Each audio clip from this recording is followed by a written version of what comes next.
How y'all doing? Clint from the Doorway 2, hanging out with you, doing another review. Today is Sunday, February 28th, 2021. We are going to be doing it for a band called Black Sheep Wall. They are from California, and it looks like this is their fourth record, but we're going to talk about Songs for the Enamel Queen, which came out this weekend.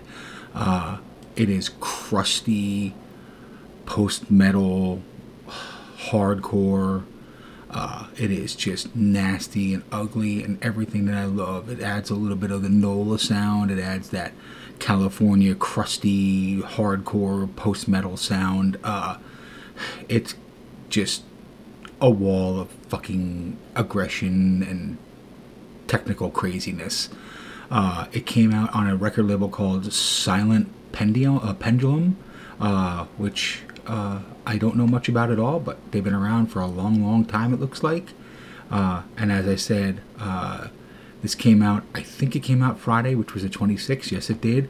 And it's on digital and like 9 different vinyl variants of different colors, all of them being double LPs. Most of them are sold out. There's another one that's going to be some really odd color with gold opaques on it and white splatters and gold and black, and everything's limited to 100 copies that they press vinylly, so they're all special weird vinyl limitations.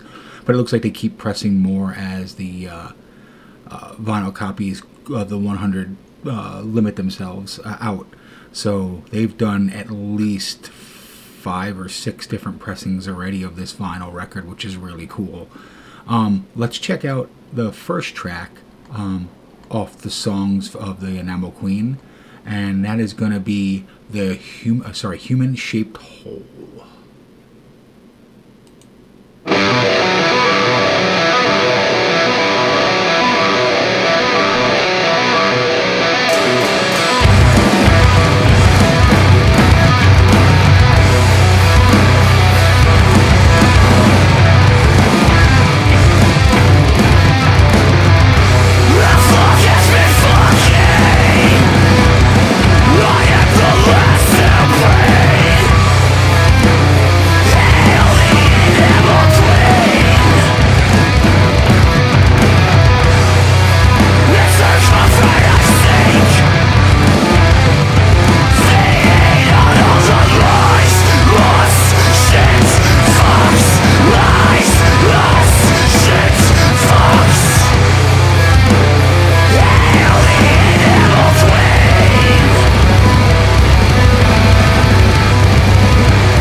So there's a good taste of the first track. It's kind of like elements of like Dillinger Escape Plan, Dead Guy, Kiss It Goodbye, mixed with like doomy, sludgy, kind of crusty stuff as well. I'd say like Buzz Oven and Demod and the Pessimister stuff that came out as well. And then maybe even some of the more kind of crazy, proggy, post-hardcore stuff that's out there. It's just all over the place, and those vocals remind me of that kind of crusty, doomy kind of NOLA meets Pessimister and kind of Northern California sludgy kind of grind stuff as well too. Maybe even a little bit of like Isis and Neurosis mixed in. But let's listen to a bit more of this. They're based out of California as well. The next track we're going to listen to is track number 2, and that is a 13-minute rager called The New Measure of Failure.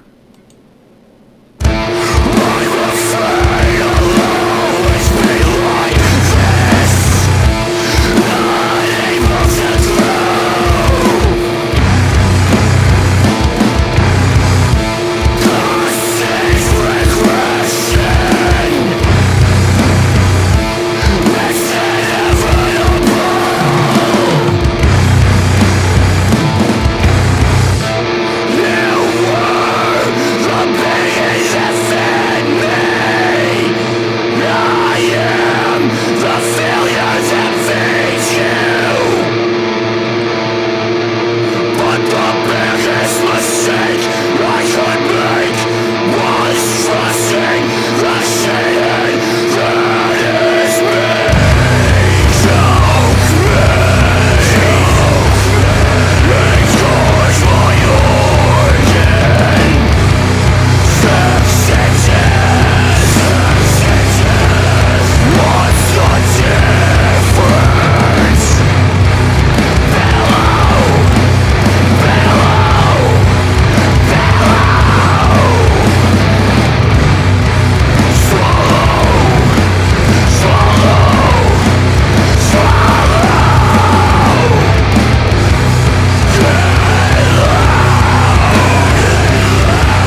could I forget a band like Cult of Luna? They remind me a lot of that as well too.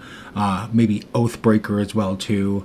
There's just so many kind of those sludgy post-hardcore bands that add metal to it, that just so many layers of go into this kind of stuff. It's just really cool. Again, everything we're talking about, heavy, low end, crusty, sludgy, total post-hardcore. Everything I love about a band, man. Black Sheep Wall, again, came out on Silent Pendulum Records, February 26th. It is a double record, just so you know. The album is called Songs for the Enamel Queen. And let's listen to another track, because it just keeps getting better every time I listen to another track. This is track number 3. It's called Concrete God.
Music that kind of just hits you in the chest and makes you think about life, with all the power, fury, passion, and aggression that's going on in it, without making you want to really hurt things, is really hard to do. And Black Sheep Wall has absolutely done that. They mix the elements of all the stuff we're talking about that I've already kind of rambled on about. There's a label called Transition Lost too, that a lot of the bands sound like this as well too. Not that they are this, but they have elements of jazzy, post-hardcore, crusty sludge, and kind of really proggy technical ends as well too. And they mix it all together to make them all their own kind of things. Black Sheep Wall does this very well. Let's listen to another track. We're going to jump into a track called Wren, which is track number 5. This is a 10-minute rager, so I'm going to give it a little bit of time.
good 3-minute touch of that song. This wasn't even sent to me as a promo. I found this through a few friends that were recommending me to review it. So see, I review stuff that's not even sent to me if it's kick-ass and it's really good. So Silent Pendulum, just remember that. Start sending me shit because this is good, man. I'd love to be able to hear it. All my information is on the website and on my YouTube page. So just start sending me promos, man, because the more promos I get, the more selective I can be on the stuff I really like. Again, you guys know I only review stuff video-wise that I like. I don't review stuff that I hate because what's the point? Negative shit in videos just doesn't really do anything for anybody. Doesn't help out the underground scene or the music at all. If you don't like it, just don't talk about it. Let it disappear. Again, Black Sheep Wall, Songs for the Enamel Queen, double record, out Friday, was out last Friday, or this Friday, sorry, February 26, 2021, on Silent Pendulum Records. It is a double record, vinyl and digital only. Looks like they have a couple more vinyl variants coming, so just get this thing because it's totally worth it. The artwork alone is beyond cool, man. Let's listen to a bit of the last song and then we'll wrap this all up. It is called Prayer Sheet for Wound and Nail, and this one is another fucking 13-minute rager.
Alright, another almost 20-minute goddamn review. See what happens when I really dig a band or a sound or a style. I go all in and listen to a ton of it, talk about it for probably too long, but thank you guys for sticking with me. This record absolutely makes 2021 much better for me in the first 2 months, because I'll be honest with you, this year sucks more than last year in my opinion. Nothing's getting better, everything's getting worse. I don't see any light in the tunnel for shows or anything coming on yet. Hopefully maybe by the summer if we're lucky, but who knows. Again, Black Sheep Wall, Songs for the Enamel Queen, double record and digitally, out on Silent Pendulum Records. Band's based out of California. If you don't get this, you're missing out on something that's really spectacular and different. I know there's a lot of post-hardcore, post-metal bands out there, but they add those old-school 90s elements, and they add a lot of jazzy and very technical elements as well, too, that just make it all the more interesting while staying barbaric and brutal most of the time, even if they go jazzy or technical. Again, you like what I do, jump on to the YouTube and Facebook pages, like and subscribe, please. Really trying to get as many people to subscribe on the YouTube side as possible. So just click on the video and subscribe so you know when new videos come out. I do 3 or 4 reviews a week, and I try and do at least one interview with a newer, lesser known band that I really love, so you always get that. Just did a couple with some really cool bands. Just did one with Modir out of Canada, and the Lilat Continuum as well. So check those 2 out, because they were really fun to do, and we talked about a lot of cool shit. Anyway, again, Clint from the Doorway 2. Until next time, see ya.